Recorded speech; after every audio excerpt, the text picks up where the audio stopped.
Welcome and thanks for joining us at EMII.com. I'm Caitlin Sisney with your Asset Management Report. Today is Wednesday, March 19th, 2008. Fidelity Investments and State Street Corporation were among the largest institutional shareholders of Bear Stearns, according to the last reporting period before the investment bank's unprecedented collapse and fire sale to J.P. Morgan Chase. The Boston Business Journal says State Street owned about 3.6 million shares of Bear Stearns at the end of 2007.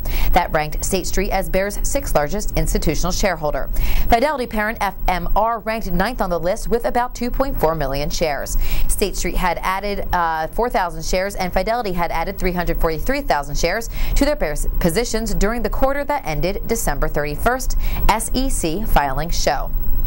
Staying with asset management news, due to capacity constraints of the 16 underlying managers, Harcourt Investment Consulting will add 5 to 7 funds to its socially responsible fund of hedge funds this year. According to Alternative Investment News, Harcourt is conducting due diligence on several funds.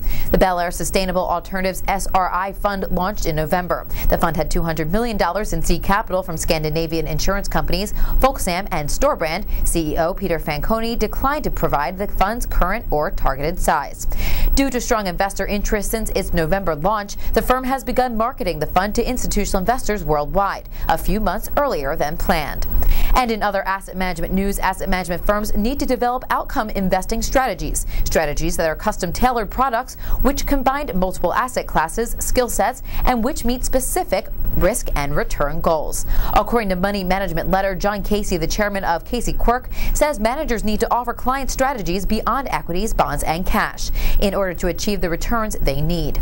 Investment firms must sharpen their skills in derivatives, corporate finance, insurance, and client service. Last week, Schroeder Investment Management launched the Schroeder Multi-Asset Growth Portfolio, which follows Casey's vision. It includes global tactical allocation, private equity, hedge funds, commodities, and emerging market debt.